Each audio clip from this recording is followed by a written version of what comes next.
आप सभी के पत्रों, संदेशों और कार्ड्स ने मेरे कार्यालय को तिरंगामय कर दिया है। मुझे ऐसा शायद ही कोई पत्र मिला हो जिस पर तिरंगा न हो या तिरंगे और आजादी से जुड़ी बात न हो। बच्चों ने, युवा साथियों ने तो अमृत महोत्सव पर खूब सुंदर सुंदर चित्र और कलाकारी भी बनाकर भेजी है। आजादी के इस महीने में हमारे पूरे देश में हर शहर, हर गांव में अमृत महोत्सव की अमृत धारा बह रही है। अमृत महोत्सव और स्वतंत्रता दिवस के इस विशेष अवसर पर हमने देश की सामूहिक शक्ति के दर्शन किए हैं। एक चेतना की अनुभूति हुई है। इतना बड़ा देश, इतनी विविधताएं, लेकिन जब बात तिरंगा फहराने की आई तो हर कोई एक ही भावना में बहता दिखाई दिया। तिरंगे के गौरव के प्रथम प्रहरी बनकर लोग खुद आगे आए। हमने स्वच्छता अभियान और वैक्सीनेशन अभियान में भी देश की स्पिरिट को देखा था। अमृत महोत्सव में हमें फिर देशभक्ति का वैसा ही जज्बा देखने को मिल रहा है। हमारे सैनिकों ने ऊंची ऊंची पहाड़ की चोटियों पर, देश की सीमाओं पर और बीच समंदर में तिरंगा फहराया। लोगों ने तिरंगा अभियान के लिए अलग अलग इनोवेटिव आइडियाज भी निकाले, जैसे युवा साथी कृष्णिल अनिल जी ने।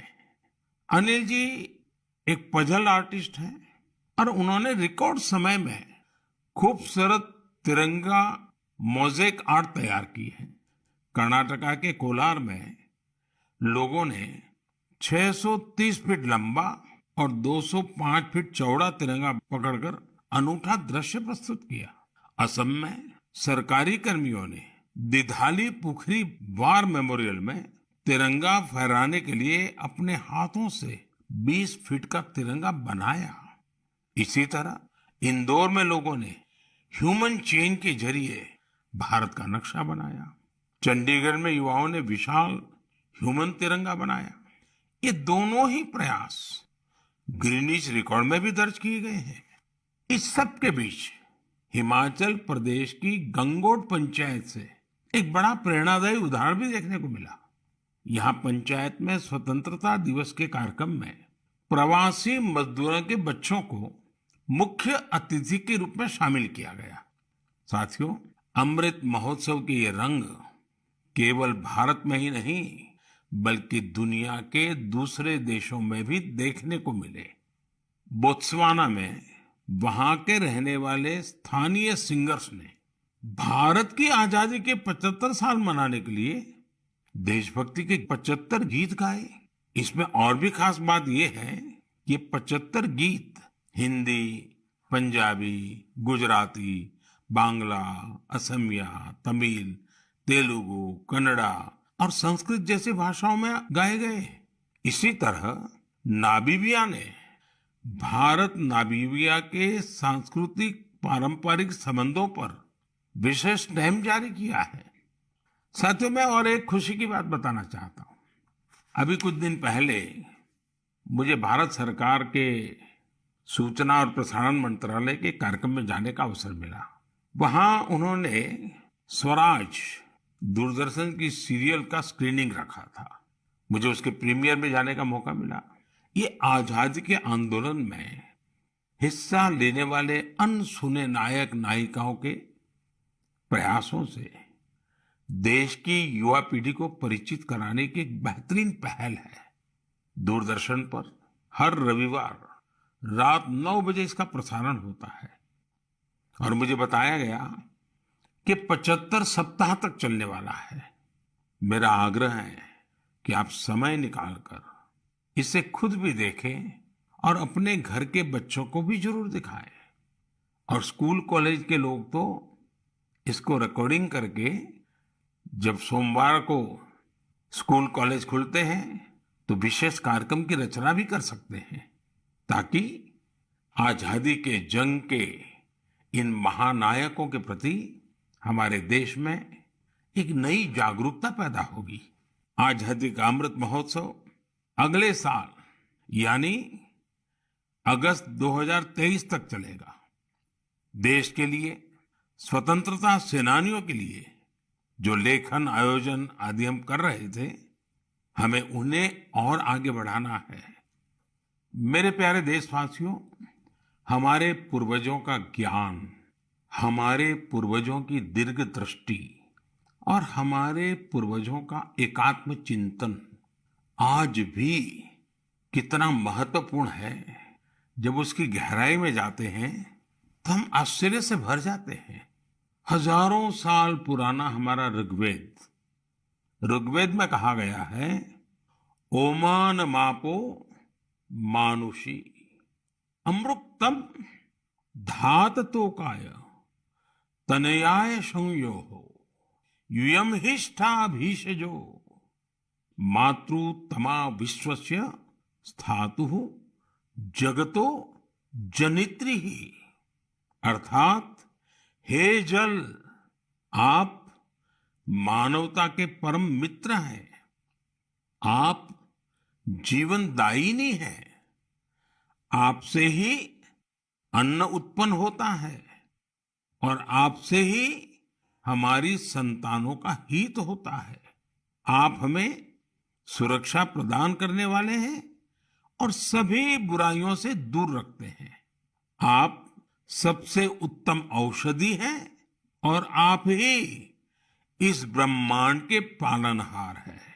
सोचिए, हमारी संस्कृति में हजारों वर्ष पहले जल और जल संरक्षण का महत्व समझाया गया है। जब ये ज्ञान हम आज के संदर्भ में देखते हैं तो रोमांचित हो उठते हैं, लेकिन जब इसी ज्ञान को देश अपने सामर्थ्य के रूप में स्वीकारता है तो उनकी ताकत अनेक गुना बढ़ जाती है। आपको याद होगा, मन की बात में ही 4 महीने पहले मैंने अमृत सरोवर की बात की थी। उसके बाद अलग अलग जिलों में स्थानीय प्रशासन जुटा, स्वयंसेवी संस्थाएं जुटी और स्थानीय लोग जुटे। देखते ही देखते अमृत सरोवर का निर्माण एक जन आंदोलन बन गया है। जब देश के लिए कुछ करने की भावना हो, अपने कर्तव्यों का एहसास हो, आने वाली पीढ़ियों की चिंता हो, तो सामर्थ्य भी जुड़ता है और संकल्प नेक बन जाता है। मुझे तेलंगाना के वारंगल के एक शानदार प्रयास की जानकारी मिली है। यहाँ एक नई ग्राम पंचायत का गठन हुआ है जिसका नाम है मंगत्या वाल्या थांडा। यह गांव फॉरेस्ट एरिया के करीब है। यहाँ के गांव के पास ही एक ऐसा स्थान था जहाँ मानसून के दौरान काफी पानी इकट्ठा हो जाता था। गांव वालों की पहल पर अब इस स्थान को अमृत सरोवर अभियान के तहत विकसित किया जा रहा है। इस बार मानसून के दौरान हुई बारिश में ये सरोवर पानी से लबालब भर गया है। मैं मध्य प्रदेश के मंडला में मोचा ग्राम पंचायत में बने अमृत सरोवर के बारे में भी आपको बताना चाहता हूँ। ये अमृत सरोवर कान्हा राष्ट्रीय उद्यान के पास बना है और इसे इस इलाके की सुंदरता को और बढ़ा दिया है। उत्तर प्रदेश के ललितपुर में नवनिर्मित शहीद भगत सिंह अमृत सरोवर भी लोगों को काफी आकर्षित कर रहा है। यहाँ की निवारी ग्राम पंचायत में बना यह सरोवर 4 एकड़ में फैला हुआ है। सरोवर के किनारे हुआ वृक्षारोपण इसकी शोभा को बढ़ा रहा है। सरोवर के पास लगे 35 फीट ऊंचे तिरंगे को देखने के लिए भी दूर दूर से लोग आ रहे हैं। अमृत सरोवर का यह अभियान कर्नाटका में भी जोरों पर चल रहा है। यहाँ के बागलकोट जिले के बिल्केरूर गांव में लोगों ने बहुत सुंदर अमृत सरोवर बनाया है। दरअसल इस क्षेत्र में पहाड़ से निकले पानी की वजह से लोगों को बहुत मुश्किल होती थी। किसानों और उनकी फसलों को भी नुकसान पहुंचता था। अमृत सरोवर बनाने के लिए गांव के लोग सारा पानी चैनलाइज करके एक तरफ ले आए। इससे इलाके में बाढ़ की समस्या भी दूर हो गई। अमृत सरोवर अभियान हमारी आज की अनेक समस्याओं का समाधान तो करता ही है, हमारी आने वाली पीढ़ियों के लिए भी उतना ही आवश्यक है। इस अभियान के तहत कई जगहों पर पुराने जलाशयों का भी कायाकल्प किया जा रहा है। अमृत सरोवर का उपयोग पशुओं की प्यास बुझाने के साथ ही खेती किसानी के लिए भी हो रहा है। इन तालाबों की वजह से आसपास के क्षेत्रों का ग्राउंड वाटर टेबल बढ़ा है, वहीं इनके चारों ओर हरियाली भी बढ़ रही है। इतना ही नहीं, कई जगह लोग अमृत सरोवर में मछली पालन की तैयारियों में भी जुटे हैं। मेरा आप सभी से और खासकर मेरे युवा साथियों से आग्रह है कि आप अमृत सरोवर अभियान में बढ़ चढ़ करके हिस्सा लें और जल संचय और जल संरक्षण के इन प्रयासों को पूरी से पूरी ताकत दें, उसको आगे बढ़ाएं। मेरे प्यारे देशवासियों, असम के बोंगाई गांव में एक दिलचस्प परियोजना चलाई जा रही है, प्रोजेक्ट संपूर्णा। इस प्रोजेक्ट का मकसद है कुपोषण के खिलाफ लड़ाई, और इस लड़ाई का तरीका भी बहुत यूनिक है। इसके तहत किसी आंगनवाड़ी केंद्र के एक स्वस्थ बच्चे की मां एक कुपोषित बच्चे की मां से हर सप्ताह मिलती है और पोषण से संबंधित सारी जानकारियों पर चर्चा करती है। यानी एक मां दूसरी मां की मित्र बन उसकी मदद करती है, उसे सीख देती है। इस प्रोजेक्ट की मदद से इस क्षेत्र में एक साल में 90% से ज्यादा बच्चों में कुपोषण दूर हुआ है। आप कल्पना कर सकते हैं, क्या कुपोषण दूर करने में गीत, संगीत और भजन का भी इस्तेमाल हो सकता है? मध्य प्रदेश के दतिया जिले में मेरा बच्चा अभियान, इस मेरा बच्चा अभियान में इसका सफलतापूर्वक प्रयोग किया गया। इसके तहत जिले में भजन कीर्तन आयोजित हुए, जिसमें पोषण गुरु कहलाने वाले शिक्षकों को बुलाया गया। एक मटका कार्यक्रम भी हुआ। इसमें महिलाएं आंगनवाड़ी केंद्र के लिए मुट्ठी भर अनाज लेकर आती हैं और इसी अनाज से शनिवार को बाल भोज का आयोजन होता है। इससे आंगनवाड़ी केंद्रों में बच्चों की उपस्थिति बढ़ने के साथ ही कुपोषण भी कम हुआ है। कुपोषण के प्रति जागरूकता बढ़ाने के लिए एक यूनिक अभियान झारखंड में भी चल रहा है। झारखंड के गिरिडीह में सांप सीढ़ी का एक गेम तैयार किया गया है। खेल खेल में बच्चे अच्छी और खराब आदतों के बारे में सीखते हैं। साथियों, कुपोषण से जुड़े इतने सारे अभिनव प्रयोगों के बारे में मैं आपको इसलिए बता रहा हूं क्योंकि हम सबको भी आने वाले महीने में इस अभियान से जुड़ना है। सितंबर का महीना त्योहारों के साथ साथ पोषण से जुड़े बड़े अभियान को भी समर्पित है। हम हर साल 1 से 30 सितंबर के बीच पोषण माह मनाते हैं। कुपोषण के खिलाफ पूरे देश में अनेक क्रिएटिव और डाइवर्स एफर्ट्स किए जा रहे हैं। टेक्नोलॉजी का बेहतर इस्तेमाल और जन भागीदारी भी पोषण अभियान का महत्वपूर्ण हिस्सा बना है।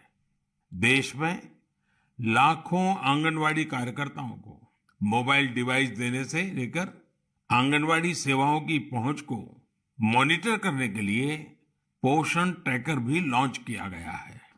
सभी एस्पिरेशनल डिस्ट्रिक्ट्स और नॉर्थ ईस्ट के राज्यों में 14 से 18 साल की बेटियों को भी पोषण अभियान के दायरे में लाया गया है। कुपोषण की समस्या का निराकरण इन कदमों तक ही सीमित नहीं है। इस लड़ाई में दूसरी कई और पहल की भी अहम भूमिका है। उदाहरण के तौर पर जल जीवन मिशन को ही ले तो भारत को कुपोषण मुक्त कराने में इस मिशन का भी बहुत बड़ा असर होने वाला है। कुपोषण की चुनौतियों से निपटने में सामाजिक जागरूकता से जुड़े प्रयास महत्वपूर्ण भूमिका निभाते हैं। मैं आप सभी से आग्रह करूंगा कि आप आने वाले पोषण माह में कुपोषण या मालन्यूट्रिशन को दूर करने के प्रयासों में हिस्सा जरूर लें। मेरे प्यारे देशवासियों, चेन्नई से श्रीदेवी वरदराजन जी ने मुझे एक रिमाइंडर भेजा है।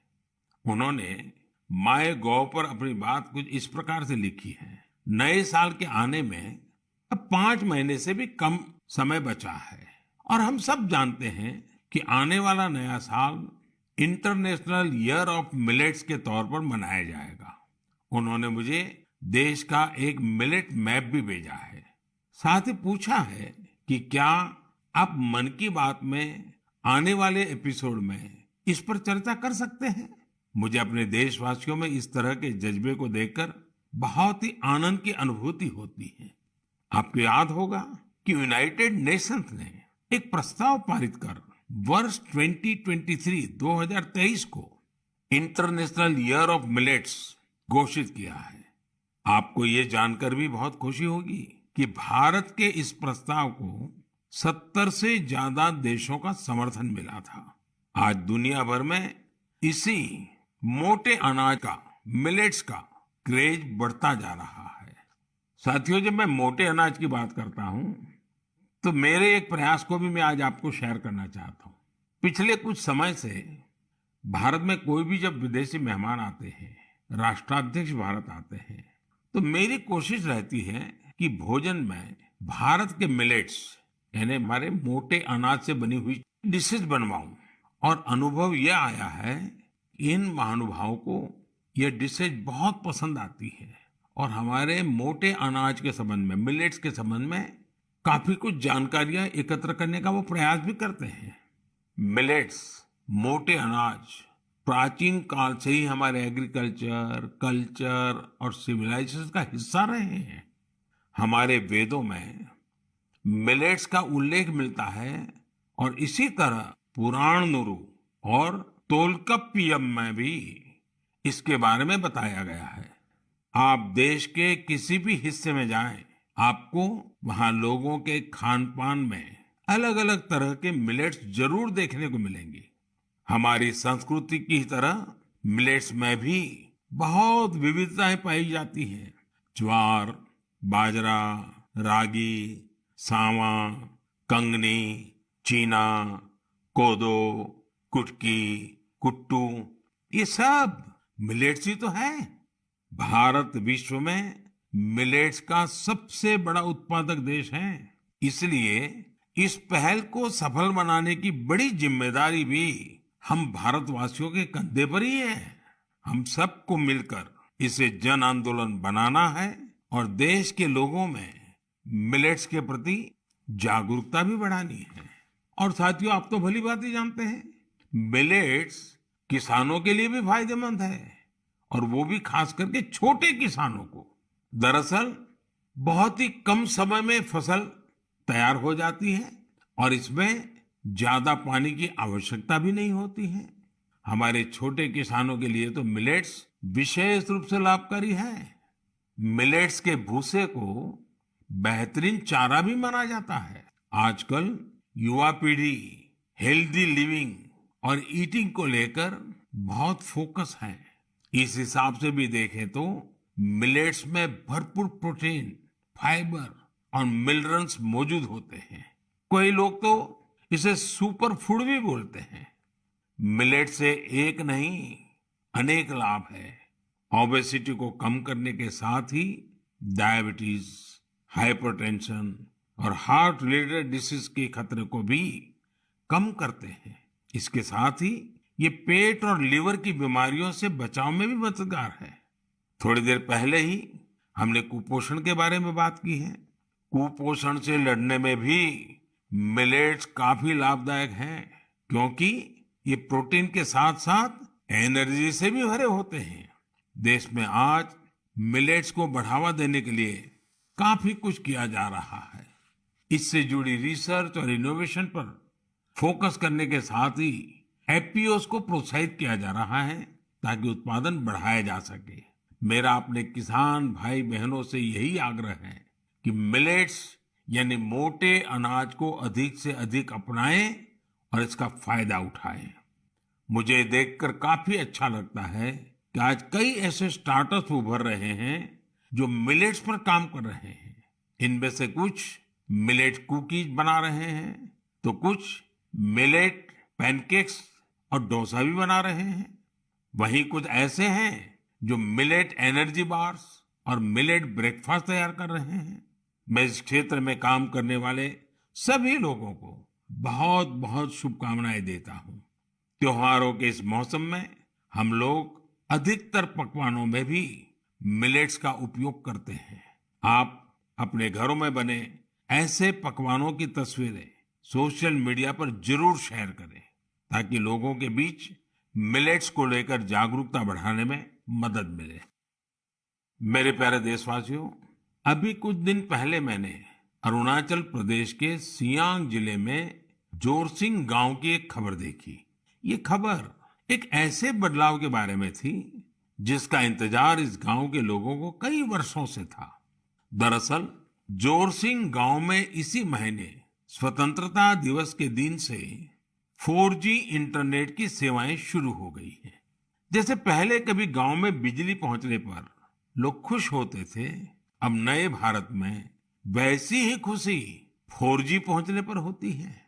अरुणाचल और नॉर्थ ईस्ट के दूर सुदूर इलाकों में 4G के तौर पर एक नया सूर्योदय हुआ है। इंटरनेट कनेक्टिविटी एक नया सवेरा लेकर आई है।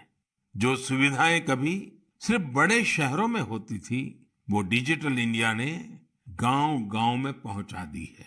इस वजह से देश में नए डिजिटल एंटरप्रेन्योर पैदा हो रहे हैं। राजस्थान के अजमेर जिले के सेठा सिंह रावत जी दर्जी ऑनलाइन ई स्टोर चलाते हैं। आप सोचेंगे ये क्या काम हुआ? दर्जी ऑनलाइन, दरअसल सेठा सिंह रावत कोविड के पहले टेलरिंग का काम करते थे। कोविड आया तो रावत जी ने इस चुनौती को मुश्किल नहीं बल्कि अवसर के रूप में लिया। उन्होंने कॉमन सर्विस सेंटर यानी CSC ई स्टोर ज्वाइन किया और ऑनलाइन कामकाज शुरू किया। उन्होंने देखा कि ग्राहक बड़ी संख्या में मास्क का ऑर्डर दे रहे हैं। उन्होंने कुछ महिलाओं को काम पर रखा और मास्क बनवाने लगे। इसके बाद उन्होंने दर्जी ऑनलाइन नाम से अपना ऑनलाइन स्टोर शुरू कर दिया, जिसमें और भी कई तरह से कपड़े वो बनाकर बेचने लगे। आज डिजिटल इंडिया की ताकत से सेठा सिंह जी का काम इतना बढ़ चुका है कि अब उन्हें पूरे देश से ऑर्डर मिलते हैं। सैकड़ों महिलाओं को उन्होंने अपने यहाँ रोजगार दे रखा है। डिजिटल इंडिया ने यूपी के उन्नाव में रहने वाले ओम प्रकाश सिंह जी को भी डिजिटल एंटरप्रेन्योर बना दिया है। उन्होंने अपने गांव में 1000 से ज्यादा ब्रॉडबैंड कनेक्शन स्थापित किए हैं। ओम प्रकाश जी ने अपने कॉमन सर्विस सेंटर के आसपास निशुल्क वाईफाई जोन का भी निर्माण किया है, जिससे जरूरतमंद लोगों की बहुत मदद हो रही है। ओम प्रकाश जी का काम अब इतना बढ़ गया है कि उन्होंने 20 से ज्यादा लोगों को नौकरी पर रख लिया है। ये लोग गांवों के स्कूल, अस्पताल, तहसील ऑफिस और आंगनवाड़ी केंद्रों तक ब्रॉडबैंड कनेक्शन पहुंचा रहे हैं और इसे रोजगार भी प्राप्त कर रहे हैं।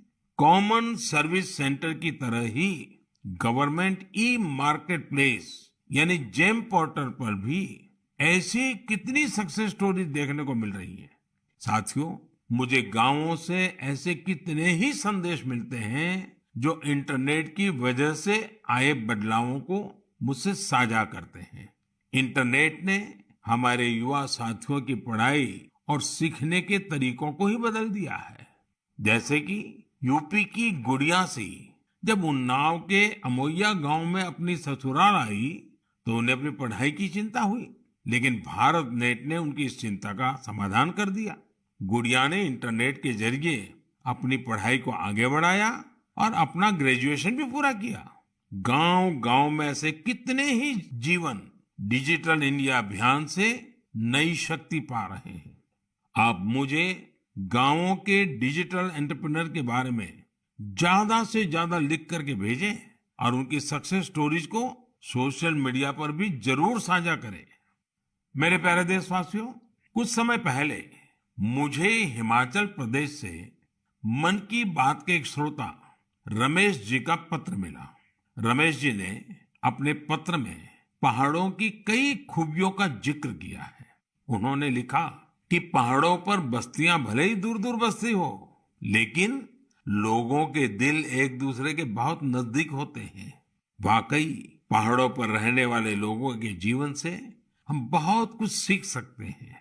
पहाड़ों की जीवन शैली और संस्कृति से हमें पहला पाठ तो यही मिलता है कि हम परिस्थितियों के दबाव में न आए तो आसानी से उन पर विजय भी प्राप्त कर सकते हैं।